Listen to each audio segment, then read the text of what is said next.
నమస్తే welcome to TV 999 news ముందుగా headlines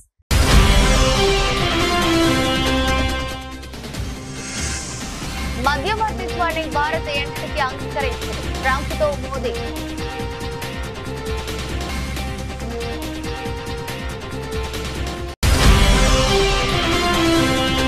కెనడాలోని ఆల్బెర్టాలో జరుగుతున్న G7 దేశాల సదస్సు డీప్ ఫేక్ పై ఆందోళన వ్యక్తం చేసిన ప్రధాని మోదీ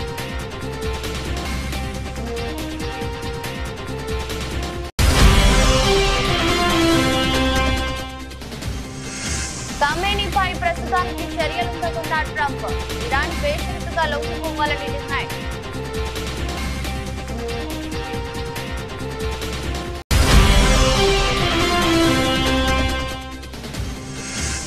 సెటిల్మెంట్లకు అడ్డంగా పోలీస్ స్టేషన్లో కాంగ్రెస్ ప్రభుత్వంపై కేటీఆర్ ఫైర్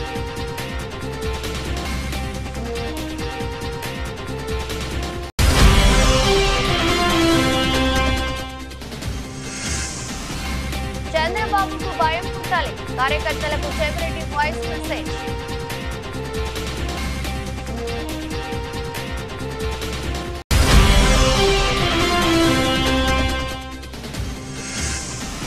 ఢిల్లీకి పయనమవుతున్న రేవంత్ రెడ్డి 2 రోజుల పాటు ఢిల్లీలో బిజీగా గడపనున్న సీఎం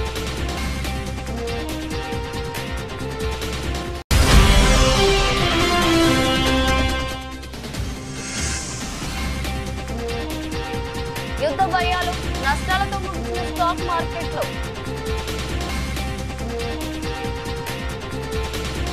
ఇటీవలే భారత్ పాక్ మధ్య ఉద్రిక్తతలను తానే ఆపానని 2 దేశాల మధ్య జరిగిన కాల్పుల విరమణ ఒప్పందం తన ఘనతే అని అమెరికా అధ్యక్షుడు డొనాల్డ్ ట్రంప్ పదే చెప్పుకుంటున్న విషయం తెలిసిందే. ట్రంప్ ప్రకటనపై ప్రతిపక్షాలు తీవ్ర అభ్యంతరం వ్యక్తం చేస్తున్నాయి. ట్రంప్ ప్రకటనపై మోదీ మౌనం వీడాలని ఆయన వ్యాఖ్యలపై స్పష్టతనివ్వాలంటూ డిమాండ్ చేస్తున్నాయి. ఈ నేపథ్యంలో పాక్ తో కాల్పుల విరమణ ఒప్పందంలో అమెరికా పాత్రపై ప్రధాని తొలిసారి స్పందించారు. మధ్యవర్తిత్వాన్ని భారత్ ఎన్నటికీ అంగీకరించదని స్పష్టం చేశారు. ప్రధానమంత్రి నరేంద్ర మోదీ ప్రస్తుతం కెనడా పర్యటనలో ఉన్న విషయం తెలిసిందే. G7 దేశాల శిఖరాగ్ర సదస్సు కోసం అక్కడికి వెళ్లారు. ఈ సందర్భంగా సదస్సులో అమెరికా అధ్యక్షుడు డొనాల్డ్ ట్రంప్ తో మోదీ సమావేశం కావాల్సింది. అయితే ఇజ్రాయెల్ ఇరాన్ మధ్య నెలకొన్న ఉద్రిక్తతల నేపథ్యంలో ఉన్నపలంగా ట్రంప్ కెనడా నుంచి అమెరికా వెళ్లిపోయారు. దీంతో ప్రధాని మోదీ ట్రంప్ తో ఫోన్ లో మాట్లాడారు. భారత్ పాక్ మధ్య ఒప్పందం విషయంలో అమెరికా ప్రమేయం లేదని ట్రంప్ తో ప్రధాని తేల్చి చెప్పారు. ఈ విషయాన్ని కేంద్ర విదేశాంగ శాఖ కార్యదర్శి విక్రమ్ మిశ్రీ వెల్లడించారు. దాదాపు 35 నిమిషాల పాటు ఇద్దరు ఫోన్ లో సంభాషించినట్లు చెప్పారు. ఈ సందర్భంగా ఆపరేషన్ సింధూర్ వివరాలను ట్రంప్ కు మోదీ వివరించినట్లు తెలిపారు. 2 దేశాల మధ్య కాల్పుల విరమణ ఒప్పందానికి మిలిటరీ స్థాయి చర్చలు జరిగాయన్నారు. ఇతరుల మధ్యవర్తిత్వాన్ని భారత్ ఎన్నటికీ అంగీకరించబోదనే విషయాన్ని అమెరికా అధ్యక్షుడికి మోదీ స్పష్టంగా చెప్పినట్లు మిశ్రీ వివరించారు. డీప్ ఫేక్ ఆర్టిఫిషియల్ ఇంటెలిజెన్స్ పై ప్రధాని మోదీ ఆందోళన వ్యక్తం చేశారు. AI జనరేట్ కంటెంట్ పై వాటర్ మార్కింగ్ లేదా క్లియర్ డిక్లరేషన్ ఉండాలని ఆయన అభిప్రాయపడ్డారు. కెనడాలోని ఆల్బెర్టాలో జరుగుతున్న G7 దేశాల సదస్సులో ఆయన మాట్లాడారు. ఈ సందర్భంగా ఆయన డీప్ ఫేక్ కాంటెంట్ పై ఆందోళన వ్యక్తం చేశారు. AI ఆధారిత సమస్యలను తగ్గించాలని ఆయన సూచించారు. ఆర్టిఫిషియల్ ఇంటెలిజెన్స్ ఇన్నోవేషన్ విషయంలో తలెత్తుతున్న సమస్యలను పరిష్కరించేందుకు గ్లోబల్ గవర్నెన్స్ అవసరమని ప్రధాని మోదీ వెల్లడించారు. ప్రస్తుతం AI యుగం నడుస్తుందని టెక్నాలజీతో అవసరమైన వ్యవస్థను సురక్షితంగా ఉంచాల్సిన అవసరం ఉందన్నారు. AI అనేది ఎనర్జీ ఇంటెలిజెన్స్ టెక్నాలజీ వ్యవస్థగా మారిందని, టెక్నాలజీ ఆధారిత సమాజాన్ని నిర్మించాలంటే రెన్యూవబుల్ ఎనర్జీ అవసరమన్నారు. సరసమైన నమ్మదగిన స్థిరమైన వ్యవస్థలను తీర్చిదిద్దడమే భారతదేశ ప్రాముఖ్యతని మోదీ పేర్కొన్నారు. టెక్నాలజీ వల్ల ప్రజలకు లబ్ధి జరిగితేనే అప్పుడు దాన్ని విలువైనదిగా భావిస్తామని, ఇలాంటి అంశాల్లో ఏ దేశాన్ని కూడా వెనక్కి నెట్టాల్సిన అవసరం లేదన్నారు. భారత్ తన టెక్నాలజీని ప్రజాస్వామ్య పరం చేసిందని, దాంతో ఆర్థిక వ్యవస్థను బలోపేతం చేసిందని, డిజిటల్ పబ్లిక్ ఇన్ఫ్రాస్ట్రక్చర్ ద్వారా సాధారణ ప్రజల్ని బలోపేతం చేసినట్లు చెప్పారు. సమగ్రమైన, సామర్థ్యవంతమైన, బాధ్యతాయుతమైన AI అవసరమని పేర్కొన్నారు.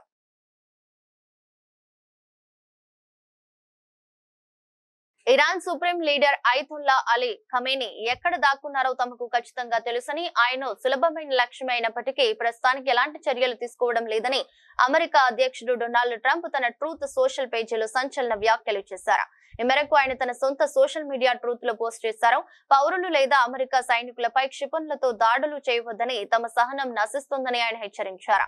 ఇరాన్ బేషరతుగా లొంగిపోవాలని కూడా ట్రంప్ డిమాండ్ చేశారు. ఇరాన్ వద్ద మంచి స్కై ట్రాక్టర్లు, రక్షణ పరికరాలు ఉన్నప్పటికీ వాటిని అమెరికా తయారు చేసిన వాటితో పోల్చలేమని, ఇరాన్ గగనతలంపై ఇప్పుడు తమకు పూర్తి నియంత్రణ ఉందని మరో పోస్ట్ లో ట్రంప్ తెలిపారు. అంతకుముందు కెనడియన్ రాకీస్ లో జరుగుతున్న గ్రూప్ ఆఫ్ 7 G7 సదస్సు నుంచి ట్రంప్ ఆగమేఘాలపై వాషింగ్టన్ కు తిరిగి వచ్చారు. అయితే ఇజ్రాయెల్ ఇరాన్ వివాదంతో తన నిష్క్రమణకు ఎలాంటి సంబంధం లేదని స్పష్టం చేశారు. ఆ రెండు దేశాల మధ్య కాల్పుల విరమణ కోసమే తాను వాషింగ్టన్ కు వెళ్తున్నానని ఫ్రాన్స్ అధ్యక్షుడు ఇమాన్యుయల్ మాక్రాన్ తప్పుగా చెప్పారని ట్రంప్ విమర్శించారు. తన పర్యటన ఉద్దేశం అంతకంటే చాలా పెద్దదని, త్వరలో వివరాలు వెల్లడిస్తామని అన్నారు. ఇరాన్ ఇజ్రాయెల్ మధ్య శుక్రవారం ప్రారంభమైన ఘర్షణలు మంగళవారం నాటికి 5వ రోజుకు చేరుకున్నాయి. ఇరాన్ అణు కార్యక్రమాన్ని నిర్వీర్యం చేయడమే లక్ష్యమని ఇజ్రాయెల్ ప్రకటించడంతో ఉద్రిక్తతలు మరింత తీవ్రమయ్యాయి. అభివృద్ధితో పాటు సంక్షేమానికి కూడా ప్రాధాన్యతనిస్తున్నాం. కాంగ్రెస్ వస్తే కరెంట్ ఉండదని ప్రచారం చేశారు. అది తప్పుడు ప్రచారమని నిరూపించాం. 3 ఎకరాల వరకు ఉన్న రైతులకు నిధులు జమ చేసిన ప్రభుత్వం ఎకరానికి 6,000 చొప్పున మొత్తం 1,551.89 కోట్లు విడుదల. దీని ద్వారా 10.45 లక్షల మంది అన్నదాతలకు చేకూరిన ప్రయోజనం. మిగిలిన రైతులందరికీ రైతు భరోసా నిధులు జమ చేయనున్న ప్రభుత్వమని ఉప ముఖ్యమంత్రి బట్టి విక్రమార్క అన్నారు. ఈ రోజు చాలా పెద్ద ఎత్తున విద్యుత్ శాఖకు సంబంధించినటువంటి అనేక కార్యక్రమాలు ఈ రోజు కొన్ని ప్రారంభోత్సవం చేసుకున్నాం, కొన్ని భూమి పూజ కార్యక్రమాలు చేసుకున్నాం. చెన్నాపూర్ కొత్తపల్లి గోరి మండలానికి సంబంధించి 1,40,00,000 రూపాయలతో 33/11 kV సబ్ స్టేషన్ ప్రారంభోత్సవం చేసుకున్నాం. అట్లాగే నూతనంగా మరో 3 సబ్ స్టేషన్ మంజూర్ నగర్, ధర్మారావుపేట, నవాబ్పేట సంబంధించినటువంటి 3 మండలాలు భూపాల్పల్లి, గన్పూర్, ములుగు, చిట్యాల మండలాలకు సంబంధించి మరొక 7,30,00,000 రూపాయలతో సబ్ స్టేషన్ శాంక్షన్ చేసుకుని ఈరోజు భూమి పూజ కార్యక్రమం చేసుకున్నాం. ఈ ప్రాంతానికి అవసరమైనటువంటి విద్యుత్ అవసరమైనటువంటి ఎన్ని సబ్ స్టేషన్లైనా అవసరం మేరకు ఈ రాష్ట్ర ప్రభుత్వం శాంక్షన్ చేయడానికి సిద్ధంగా ఉందని చెప్పడం కోసమే నేను ఈ లెక్కలు చెప్తా ఉన్నా. కాంగ్రెస్ ప్రభుత్వం వస్తే కరెంట్ ఉండదని చెప్పి అనేక రకాలుగా ప్రచారం చేశారు. కానీ కొన్ని లెక్కలు తప్పనిసరిగా ప్రజలకి ఇలా ప్రచారం చేసే వాళ్ళకి తెలియాల్సిన అవసరం కూడా ఉంది. కాబట్టి 1-2 లెక్కలు కూడా నేను ఈ సభ ద్వారా రాష్ట్ర ప్రజలకి ఇటువంటి తప్పుడు ప్రచారంతో బతకాలని చూసేటువంటి రాజకీయ నాయకులకు కూడా ఈ సమాచారం చేరాలని ఇక్కడ చెప్పదలుచుకున్నాను. 2023 మార్చి నెలలో ఈ రాష్ట్రంలో పీక్ డిమాండ్ 15,000 మెగావాట్లు ఉంటే కాంగ్రెస్ ప్రభుత్వం వచ్చిన తర్వాత 2025 మార్చి నెలలో 17,162 మెగావాట్లకు సంబంధించిన పీక్ డిమాండ్ వస్తే కూడా, అంటే దాదాపు గతంలో వాడకం కంటే 2,000 మెగావాట్ అధికంగా ఈ రాష్ట్రంలో కరెంటు వాడితే కూడా ఒక్క నిమిషం కరెంటు పోకుండా రాష్ట్ర వ్యాప్తంగా 24 గంటలు కరెంట్ ఇచ్చినటువంటి ఘనమైన చరిత్ర కాంగ్రెస్ ప్రభుత్వానికి. మరి ఈ లెక్కలు ఏదో గాలికి చెప్పే కాదు. అంతరాయం లేని విద్యుత్ అందిస్తాం, ఇది కాంగ్రెస్ ప్రభుత్వ అంకిత భావం. రేవంత్ సర్కార్ కృషి బీఆర్ఎస్ కు మింగుడు పడడం లేదు. అప్పుడు అధికార దుర్వినియోగం, ఇప్పుడు కేసుల వణుకు. 9 రోజుల్లో 9,000 కోట్లు, 3.70 లక్షల మందికి రైతు భరోసా సొమ్ములు జమ చేశామని ఐటీ పరిశ్రమల శాఖ మంత్రి దుద్దిళ్ల శ్రీధర్ బాబు అన్నారు. ఈరోజు చెన్నాపూర్ లో దాదాపు 1,40,00,000 రూపాయలతో మీ ఎమ్మెల్యే గారి చేతుల మీదుగా ప్రారంభోత్సవం చేసుకొని మరి డిప్యూటీ చీఫ్ మినిస్టర్ గారి చేతుల మీదుగా ఈ రోజు మనం అందరం కూడా దాన్ని విద్యుత్తునిచ్చే కార్యక్రమం చేశాం. కొత్తగా ఇక్కడ విద్యుత్ ఉప కేంద్రాలు కావాలని సంవత్సర కాలం నుంచి మీ ఎమ్మెల్యే గారు గండ్ర సత్యనారాయణ గారు మంజూర్ నగరే గాని, ధర్మారావుపేట గాని, నవాబ్పేటకు సంబంధించి కొత్త విద్యుత్ ఉప కేంద్రాలు కావాలని అనేక సందర్భాల్లో మాతో పాటు ఇప్పుడు విద్యుత్ శాఖ మంత్రి ఉప ముఖ్యమంత్రిగా ఉన్న బట్టి విక్రమార్క గారికి అనేక సందర్భాల్లో చెప్పడం జరిగింది. వాటన్నిటిని కూడా దృష్టిలో పెట్టుకొని మరి ప్రధానంగా విద్యుత్తుకు అంతరాయం కలగొద్దు. ఎప్పుడైనా లోడు పెరిగినప్పుడు ఆ లోడుకు సంబంధించి అక్కడ ఉప కేంద్రం మెరుగ్గా ఉంటే వినియోగదారులకు ఇబ్బంది లేకుండా ఉంటదని ఆలోచన చేసి ఈ 3 విద్యుత్ కేంద్రాలను కూడా ఈ రోజు ఇప్పుడే ఇక్కడే శంకుస్థాపన చేసుకున్నాం. దాని పరంగా దాదాపు 8 కోట్ల రూపాయలతో ఈ రోజు ఈ నూతన 33/11 విద్యుత్ ఉప కేంద్రాల శంకుస్థాపన కూడా చేయడం జరిగింది. మనం ఈ రోజు వినియోగదారులకి వారికి సంబంధించిన అవసరాలను దృష్టిలో పెట్టుకొని ఆ రోజు మేము కాంగ్రెస్ పార్టీకి సంబంధించిన మా కార్యకర్త నాయకుడు సోదరుడు ఇంటింటికి వెళ్లి మీరు ఒక్కసారి అవకాశం ఇవ్వండి, కాంగ్రెస్ పార్టీకి రాష్ట్రం వచ్చిన తర్వాత ఒక్కసారి మరి మాకు అవకాశం ఇవ్వమని కోరితే ప్రతిపక్షాలకు సంబంధించి ఏమన్నారు? కాంగ్రెస్ వస్తే కరెంట్ ఉండదు చూడు అన్నారు. ఇప్పుడు సంవత్సర కాలం నుంచి ఈ రోజు విద్యుత్తుకు అంతరాయం కలగకుండా నిరంతరం 24 గంటలు ఇచ్చిన కరెంట్ ఇచ్చిన ఘనత కాంగ్రెస్ పార్టీకి సంబంధించిన మా ప్రభుత్వానిది, మా మిత్రుల. దానికి తోడు ఏం చేసినాం? 6 గ్యారంటీలో భాగంగా 200 యూనిట్లు ఇస్తామని చెప్పినాం. ఈ రోజు ఈ జిల్లాకు సంబంధించి నేను మాట్లాడుతా ఉన్నా. మొత్తం రాష్ట్ర స్థాయిలోనే 50 లక్షల పై చిలుకు మందికి 200 యూనిట్ల ఉచిత కరెంట్ ఇస్తే ఈ రోజు మన చిన్న భూపాల్పల్లి జిల్లాలో 40 కాంగ్రెస్ హయాంలో పోలీస్ స్టేషన్లు సెటిల్మెంట్లకు అడ్డాగా మారై తన భూమిని కాంగ్రెస్ నేత కబ్జా చేశాడని ఫిర్యాదు చేస్తే ఉల్టా బీఆర్ఎస్ పార్టీ నేత మాజీ ఎంపీటీసీ కుంటయ్య పైన కేసు బనాయించి వేధించడంతో ఆయన ఆత్మహత్య చేసుకున్నారు. సివిల్ మ్యాటర్లో దూరే పోలీసులు సెటిల్మెంట్లు అరాచకాలు చేయడం సమాజానికి ఎంత మాత్రం మంచిది కాదని బీఆర్ఎస్ వర్కింగ్ ప్రెసిడెంట్ కేటీఆర్ మండిపడ్డారు. ఆ తర్వాత మీడియాతో మాట్లాడిన కేటీఆర్ కాంగ్రెస్ నాయకులు ఏం చెప్తే అది చేయడాన్ని డ్యూటీగా భావించి పోలీసులు విచ్చలవిడిగా ప్రవర్తిస్తున్నారని మండిపడ్డారు. కుంటయ్య చావుకు కారణమైన పోలీసులపై చర్యలు తీసుకునే వరకు న్యాయ పోరాటం చేస్తామని హెచ్చరించారు. ఎవరిని వదిలిపెట్టమన్నారు. తాము అధికారంలో ఉన్న 10 ఏళ్ల కాలంలో బీఆర్ఎస్ నేతలు ఎవరు కూడా ఇంత చిల్లర లెక్కి పనులు చేయలేదన్నారు. మొన్న ఏసీపీ విచారణ జరుగుతున్నప్పుడు తన కోసం హైదరాబాద్ దాకా వచ్చి ధైర్యం చెప్పిన కుంటయ్య అదే రోజు రాత్రి ఆత్మహత్య చేసుకున్న విషయం తెలిసి మనసు కక్క వికలమైందన్నారు. కేటీఆర్ రాజకీయ నాయకులంటే అందరూ ఏదేదో ఊహించుకుంటారన్న కేటీఆర్ బయటికి గంభీరంగా కనపడ్డా లోపల దుఃఖాన్ని దాచుకుని ఓవైపు ప్రజల కోసం పనిచేస్తూ మరోవైపు కుటుంబాన్ని కాపాడుకునే క్రమంలో తీవ్ర ఒత్తిడికి గురవుతారన్నారు. తన భూమిని కాంగ్రెస్ నేత కబ్జా చేయడం, పోలీసులు కూడా ఆయనకే వత్తాసు పలకడంతో కుంటయ్య ఆత్మహత్య చేసుకున్నాడని తెలిపారు. విషయం తెలిసిన వెంటనే పార్టీ నేతలను పంపి ఆయనను కాపాడుకునేందుకు సాయశక్తులా ప్రయత్నించినా సాధ్యం కాలేదన్నారు. పార్టీలో నిబద్ధత కల నాయకుడు, నిఖార్సైన గులాబీ సైనికుడు కుంటయ్య. 2 పిల్లల చదువులు, వారి పెళ్లిళ్లు, ఇతర సమస్యలు అన్నిటికీ తనదే బాధ్యత అన్నారు. కేటీఆర్ కుంటయ్య కుటుంబానికి పార్టీ పూర్తి స్థాయిలో అండగా ఉంటుందని హామీ ఇచ్చారు. కుంటయ్యకి జరిగింది రేపు మరొకరికి జరగొచ్చని కేటీఆర్ ఈ అరాచకాలను ప్రభుత్వం అదుపు చేయాలన్నారు. ఈ ఆపద సమయంలో కుంటయ్య కుటుంబానికి మనోధైర్యాన్ని ఆ భగవంతుడు ప్రసాదించాలని కోరుకున్నారు. పెద్ద కర్మ జరిగేదాకా పార్టీ జిల్లా నాయకత్వమే అన్ని పనులు దగ్గరుండి చూసుకుంటుందన్నారు. కుంటయ్య ఆత్మకు శాంతి చేకూర్చాలని భగవంతుని కేటీఆర్ ప్రార్థించారు.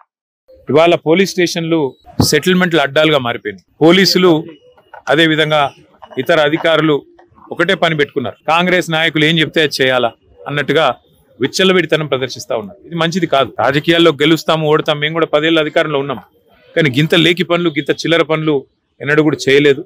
ఇకనైనా ఇలాంటివి కాకుండా, ముఖ్యంగా ఎక్కడైనా కంప్లైంట్ వస్తే కుంటయ్య గారు కంప్లైంట్ చేసినారు, నాకు రావాల్సిన డబ్బులు ఇవ్వకుండా నేను సతాయిస్తున్నారు. ఉల్టా ఆయన మీద కేసు బనాయించారు. అంటే ఈ రకమైన వేధింపులు, ఈ రకమైన సివిల్ మ్యాటర్లో కూడా పోలీసులు దూరడము, సెటిల్మెంట్లకు ప్రయత్నం చేయడము, ఈ రకంగా అరాచకం చేయడము ఇది ఎంత మాత్రం మంచిది కాదు. నేను ఏ ఒక్కరి మీద నేను విమర్శ చేస్తలేను. ఇది ఈ రోజు కుంటయ్య గారికి జరిగింది, రేపు ఇంకోరికి జరగవచ్చు. కాబట్టి ఇది మంచిది కాదు.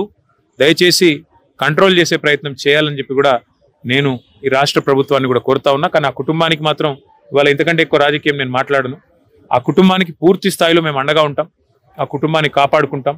ఆ కుటుంబానికి పూర్తిగా మరి మనోధైర్యాన్ని ఆ భగవంతుడు ఈ ఆపద సమయంలో ప్రసాదించాలని కోరుకుంటూ అన్ని కార్యక్రమాలు పూర్తయ్యేదాకా మా మొత్తం పార్టీ అంతా కూడా వారి వెంబడ ఉంటుంది. పెద్ద కర్మ జరిగేదాకా కూడా మొత్తం ఉండి మేమే చూసుకుంటామని చెప్పి కూడా తెలియజేస్తూ, కేసీఆర్ పాలనలో ఏటా నాట్లకు మధ్య రైతు బంధు పడేదని, కానీ కాంగ్రెస్ సర్కారుకు ఓట్లకు మధ్య రైతు భరోసా గుర్తుకు వస్తుందని నర్సంపేట మాజీ ఎమ్మెల్యే పెద్ది సుదర్శన్ రెడ్డి ఎద్దేవా చేశారు. నాడు కష్టాల్లో ఉన్న రైతాంగానికి అండగా నిలిచేందుకు రైతు బంధు వేస్తే నేడు రైతు భరోసాను సాకుగా చూపుతూ ముఖ్యమంత్రి రేవంత్ రెడ్డి రాజకీయ స్టంట్లు చేస్తున్నారని విమర్శించారు. కాంగ్రెస్ పాలనలో రైతు రుణమాఫీ కాక రైతు భరోసా అందక ధాన్యం కొనేవారు లేక అన్నదాతల పరిస్థితి అగమ్య గోచరంగా మారిందని ఆందోళన వ్యక్తం చేశారు. మంగళవారం ఆయన తెలంగాణ భవన్ లో మీడియాతో మాట్లాడుతూ స్థానిక సంస్థల ఎన్నికల కోసమే సీఎం రేవంత్ రెడ్డి రైతు భరోసా పేరిట సరికొత్త నాటకానికి తెరతీశారని విమర్శించారు. బజారు భాష మాట్లాడుతూ తెలంగాణ పరువు తీస్తున్నారని మండిపడ్డారు. కాంగ్రెస్ పాలనలో గ్రామాలన్నీ నిర్వీర్యం అయ్యాయని, కానీ సీఎం మంత్రులు ఏదో ఉద్ధరించామంటూ గొప్పలు కొడుతున్నారని విమర్శించారు. కేసీఆర్ పెట్టిన సర్పంచుల బిల్లులతో తమకు సంబంధం లేదని ముఖ్యమంత్రి మాట్లాడటం హాస్యాస్పదమని పెద్ది సుదర్శన్ రెడ్డి మండిపడ్డారు. బిల్లులతో సంబంధం లేకుంటే మరి కేసీఆర్ తెచ్చిన తెలంగాణతో ఆయన కట్టిన సచివాలయంతో ఏం సంబంధం ఉందని నిలదీశారు. ఈ ఏడు ధాన్యం కొనేవారు లేకపోవడంతో రైతులు అరిగోస పడ్డారని, వానాకాలం మొదలైన కళ్ళాల్లో ధాన్యం పెట్టి కాంటాల కోసం ఎదురు చూస్తున్నారని ఆవేదన వ్యక్తం చేశారు. నిన్న రైతు వేదికలు పనికే రావని చెప్పిళ్ళు, కానీ నిన్న రైతు వేదికల్లో నిన్న కార్యక్రమం నిర్వహించిళ్ళు. అంటే వారు మాట్లాడినటువంటి మాటకి జరిగేటువంటి పనికి ఏమాత్రం పొంతన లేదు. ముఖ్యంగా మిత్రులారా, మీ ద్వారా మేము డిమాండ్ చేస్తూ ఉన్నాం. ఖచ్చితంగా 25,000 రూపాయలు ప్రతి ఎకరాకు బాకీ ఉన్నాడు రేవంత్ రెడ్డి. కాంగ్రెస్ పార్టీ స్థానిక సంస్థల ఎన్నికల స్టంటులో భాగంగా ఇవాళ రైతు భరోసా అని చెప్పి తెరలేపిళ్ళు. రైతులందరూ కూడా ఇది స్పష్టంగా అర్థమైంది, అర్థం చేసుకోవాలని చెప్పి కూడా మేము విజ్ఞప్తి చేస్తూ ఉన్నాం. ముఖ్యంగా ఎకరాకి 25,000 రూపాయలు ఊళ్ళో కాంగ్రెస్ పార్టీడు స్థానిక సంస్థల్లో ఎన్నికల్లో పోటీ చేసేటోడు ఎకరాకి 25,000 రూపాయలు ఇచ్చేదాకా వాళ్ళ ప్రభుత్వం నుంచి రైతు ఖాతాలో పడేదాకా వాళ్ళను ఊళ్ళకు రానివద్దని పులిమేరలనే వాళ్ళని తిరిగి తిప్పి పంపాలని చెప్పి మేము ముఖ్యంగా రైతులకు విజ్ఞప్తి చేయడం జరుగుతూ ఉన్నది. ఇటీవల కాలంలో మా నాయకుల మీద, కేసీఆర్ గారి మీద, కేటీఆర్ గారి మీద, హరీష్ రావు గారి మీద రేవంత్ రెడ్డి యొక్క ప్రవర్తన ఎట్లుందంటే ఒక సైకోను మరిపించే విధంగా ఉన్నది. ఆయన ఒక సైకో పాలన చేస్తూ ఉన్నాడు. అతను పాలన ప్రభుత్వ ఫోకస్ అంతా కూడా మా పార్టీని ఎట్లా బదనాం చేయాలి, ఎట్లా తప్పుడు కేసులు పెట్టాలి, ఎట్లా దుష్ప్రచారం చేయాలి, ఎట్లా రోజు బ్యాన్ రైటం కవరేజ్ తీసుకోవాలనేటువంటి తప్ప ఎక్కడ కూడా ప్రజల యొక్క సమస్యల మీద దృష్టి లేదు. ఇలా గ్రామాలన్నీ వల్లకాడైపోయినాయి. ఏ ముఖం పెట్టుకొని కాంగ్రెస్ పార్టీ మంత్రులు, ఎమ్మెల్యేలు గ్రామాల్లో పర్యటిస్తారు? ఏ ముఖం పెట్టుకొని వాళ్ళు స్థానిక సంస్థల ఎన్నికల్లో పోయి ఓట్లు అడుగుతారు? ఏ ఒక్క హామీ నెరవేర్చిల్లని చెప్పి రేవంత్ రెడ్డి ఏ ముఖం పెట్టుకొని ఇలా గ్రామాల్లో వాళ్ళ స్థానిక సంస్థల వాళ్ళ అభ్యర్థులను గెలిపించాలని చెప్పి ఏ ముఖం పెట్టుకొని కాంగ్రెస్ పార్టీ అడుగుతుంది? అన్ని మోసాలే చేసిళ్ళు, ఏ ఒక్కటి కూడా ఇప్పటివరకు నిజం కాలేదు. కాబట్టి అన్ని రకాల మోసాలు అనుభవించినటువంటి ప్రజలందరూ కూడా కాంగ్రెస్ పార్టీకి రాబోయే స్థానిక సంస్థల ఎన్నికల్లో బుద్ధి చెప్పడానికి సిద్ధంగా ఉన్నారు. మేము మీ ద్వారా విజ్ఞప్తి చేస్తా ఉన్నాం. గ్రామాలకు స్థానిక సంస్థల ఓట్ల కోసం వచ్చే అధికార పార్టీ ఎమ్మెల్యేలను, మంత్రులను ఎన్నికల్లో ఇచ్చినటువంటి హామీలు ఏవైతున్నాయో హామీల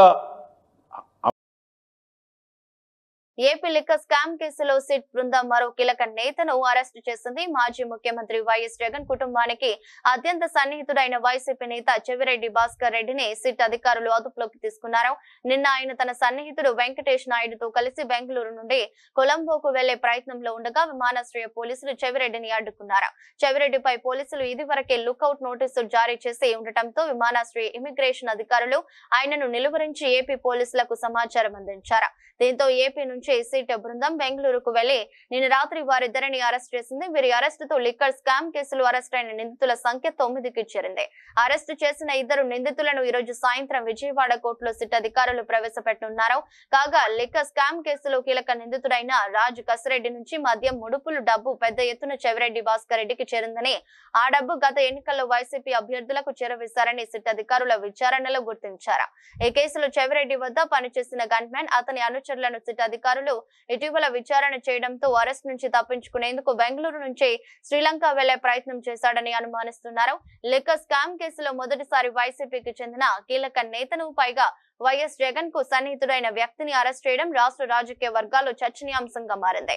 ఏపీలో సంచలనం సృష్టించిన మద్యం కుంభకోణం కేసులో ఆరోపణలు ఎదుర్కొంటున్న వైసీపీ నేత చంద్రగిరి మాజీ ఎమ్మెల్యే చెవిరెడ్డి భాస్కర్ రెడ్డిని సిట్ అధికారులు అరెస్ట్ చేసిన సంగతి తెలిసిందే.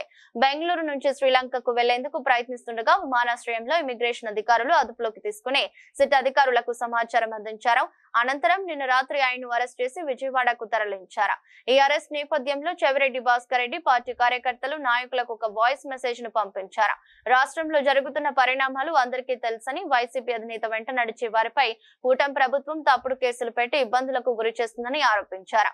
ఎన్ని కేసులు పెట్టినా తట్టుకుని నిలబడతాను, మీ అందరి ఆశీస్సులు నాకున్నాయని చెప్పారు. పార్టీ కార్యక్రమాలు ఇప్పుడు ఊపందుకున్నాయి, తాను బయటకు వచ్చాక మళ్లీ మాట్లాడతానని, తాను తన కుటుంబ సభ్యులు జగన్ కు సైనికులమని, ప్రతి ఒక్కరూ వెనకడుగు వేయకుండా పార్టీ కార్యక్రమాలలో పాల్గొనాలని చెవిరెడ్డి కోరారు.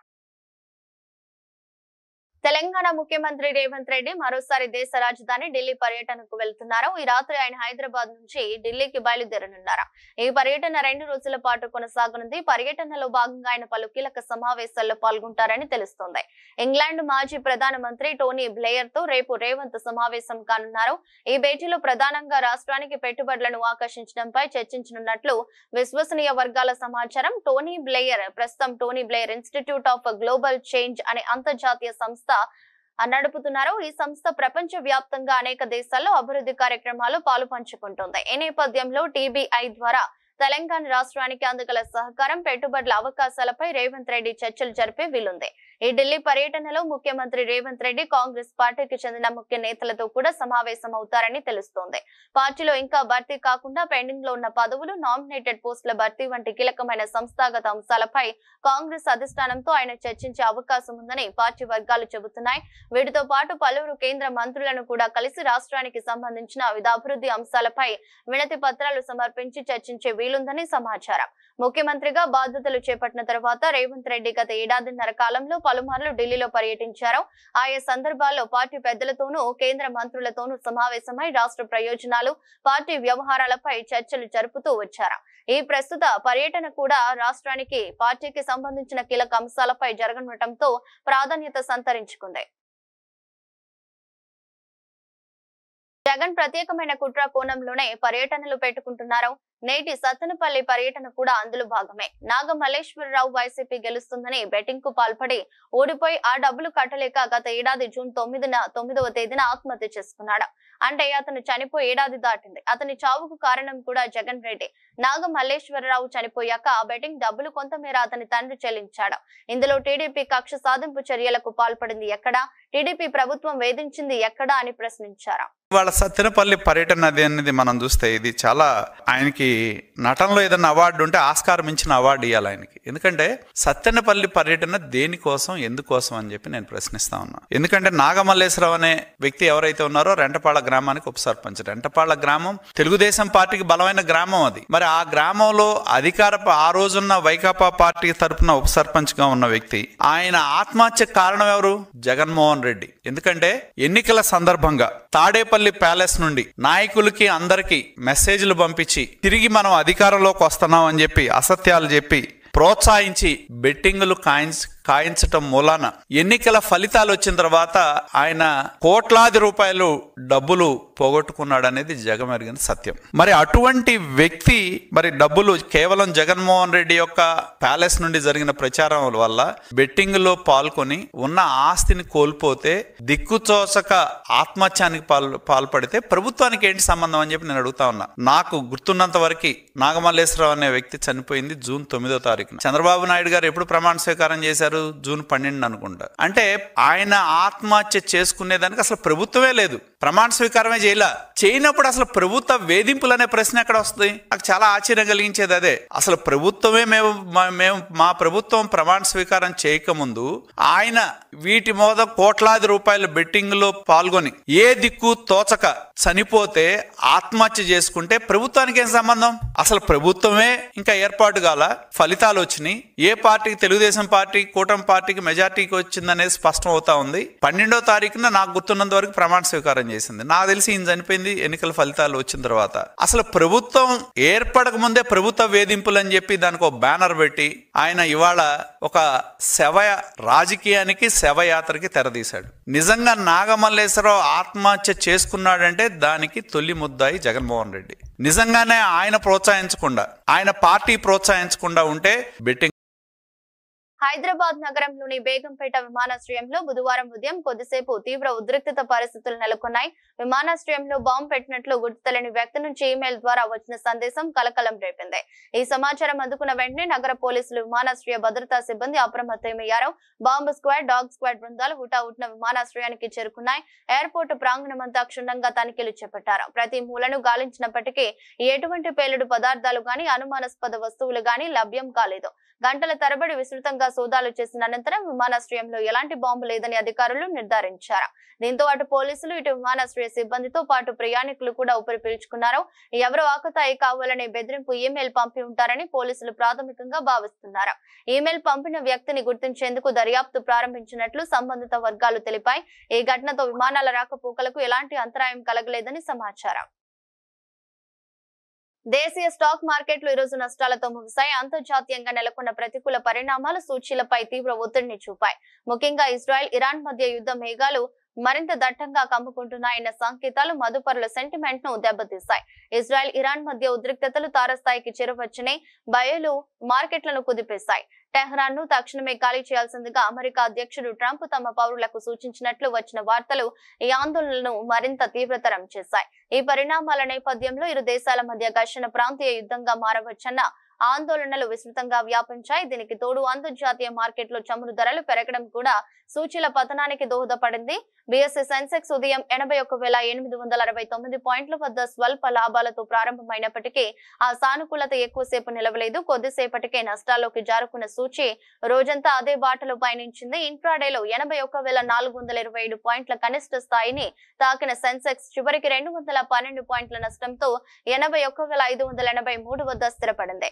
మరోవైపు నేషనల్ స్టాక్ నిఫ్టీ కూడా 93,093 పాయింట్లు కోల్పోయి 24,853 వద్ద ముగిసింది. డాలర్ తో పోలిస్తే రూపాయి మారకం విలువ 86.24 గా ఉంది. సెన్సెక్స్ 30 సూచీలో eternal, sun pharma, Tata motors, Bajaj finance, IndusInd bank షేర్లు ప్రధానంగా నష్టపోయిన వాటిలో ఉన్నాయి. Tech Mahindra, Asian paints, Infosys, Maruti Suzuki, TCS పేర్లు లాభాలను ఆర్జించాయి. అంతర్జాతీయ మార్కెట్ లో బ్రెంట్ క్రూడ్ ఆయిల్ ధర బ్యారెల్ కు $74.28 వద్ద కొనసాగుతుండగా బంగారం ధర ఒక ఔన్సుకు $3,405 వద్ద ట్రేడ్ అవుతుంది. ఆసీస్ విధ్వంసకర ఆల్ రౌండర్ గ్లెన్ మాక్స్వెల్ టీ20 క్రికెట్ లో మరోసారి తన బ్యాటింగ్ పవర్ చూపించాడు. ప్రస్తుతం అమెరికాలో జరుగుతున్న మేజర్ లీగ్ క్రికెట్ 2025 సీజన్ లో వాషింగ్టన్ ఫ్రీడమ్ జట్టుకు ప్రాతినిధ్యం వహిస్తున్న Maxwell Los Angeles Knight Riders తో జరిగిన మ్యాచ్ లో ఆకాశమే హద్దుగా చెలరేగిపోయాడు. ఈ మ్యాచ్ లో అజయ్ శతకం బాది పలు రికార్డులను తన ఖాతాలో వేసుకున్నాడు. ఒక ల్యాండ్ వేదికగా జరిగిన ఈ మ్యాచ్ లో మాక్స్వెల్ భారీ షాట్లతో ప్రత్యర్థి జట్టు బౌలర్లను ఊచకోత కోసాడు. కేవలం 49 బంతుల్లోనే 2 4లు, 13 సిక్సర్లతో అజేయంగా 106 పరుగులు బాదాడు. ఈ ఇన్నింగ్స్ లో అతని స్ట్రైక్ రేట్ 216.33 గా నమోదు కావడం విశేషం. ఈ అద్భుత ఇన్నింగ్స్ తో మాక్సీ టీ20 క్రికెట్ లో తన 8వ సెంచరీని పూర్తి చేసుకున్నాడు. దీంతో టీ20లో అత్యధిక సెంచరీలు చేసిన ఆటగాళ్ల జాబితాలో భారత కెప్టెన్ రోహిత్ శర్మ, ఆస్ట్రేలియా ఆటగాళ్లు David Warner, Aaron Finch, England star Jos Buttler, ఆస్ట్రేలియాకి చెందిన మైకేల్ క్లింగర్ల సరసన సంయుక్తంగా 4వ స్థానంలో నిలిచాడు. ఈ జాబితాలో వెస్టిండీస్ దిగ్గజం క్రిస్ గేల్ 463 మ్యాచ్ల్లో 22 సెంచరీలతో అగ్రస్థానంలో కొనసాగుతుండగా పాకిస్తాన్ కెప్టెన్ బాబర్ ఆజం, దక్షిణాఫ్రికా ఆటగాడు రిలీ రోసవ్, భారత స్టార్ విరాట్ కోహ్లీ తర్వాత స్థానాల్లో ఉన్నారు. ఈ సెంచరీతో మాక్స్వెల్ మరో అరుదైన ఘనతను కూడా సాధించాడు. టీ20 క్రికెట్ చరిత్రలో 10,500కు పైగా పరుగులు, 170కి పైగా వికెట్లు, 5కు పైగా సెంచరీలు నమోదు చేసిన తొలి ఆటగాడిగా ప్రపంచ రికార్డు సృష్టించాడు. మాక్స్వెల్ ఇప్పటి వరకు టీ20లో 10,500 పరుగులు పూర్తి చేయడంతో పాటు 178 వికెట్లు కూడా పడగొట్టాడు. ఇక గతేడాది స్టీవ్ స్మిత్ నాయకత్వంలో వాషింగ్టన్ ఫ్రీడమ్ జట్టు ఎమ్మెల్సీ టైటిల్ గెలవగా ఈ సీజన్ లో మాక్స్వెల్ జట్టుకు కెప్టెన్ గా వ్యవహరిస్తున్నాడు. వార్తలు ముగించే ముందు మరోసారి హెడ్లైన్స్.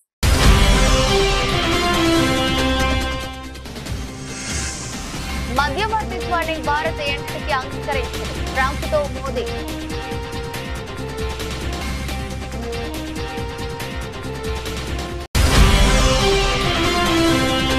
కెనడాలోని ఆల్బెర్టాలో జరుగుతున్న G7 దేశాల సదస్సు. డీప్ ఫేక్ పై ఆందోళన వ్యక్తం చేసిన ప్రధాని మోదీ.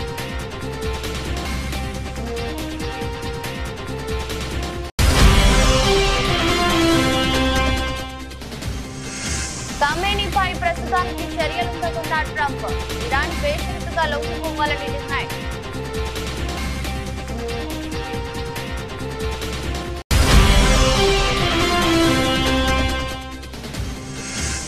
సెటిల్మెంట్లకు అడ్డాగా పోలీస్ స్టేషన్లో కాంగ్రెస్ ప్రభుత్వంపై కేటీఆర్ ఫైర్.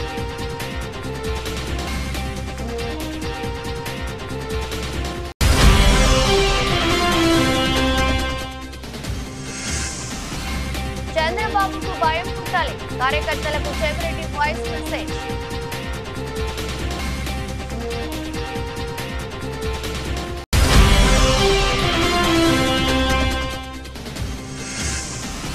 ఢిల్లీకి పయనమవుతున్న రేవంత్ రెడ్డి.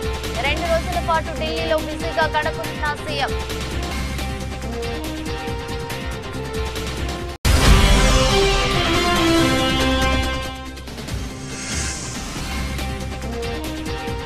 యుద్ధ భయాలు, నష్టాలతో ముగిసిన స్టాక్ మార్కెట్లో.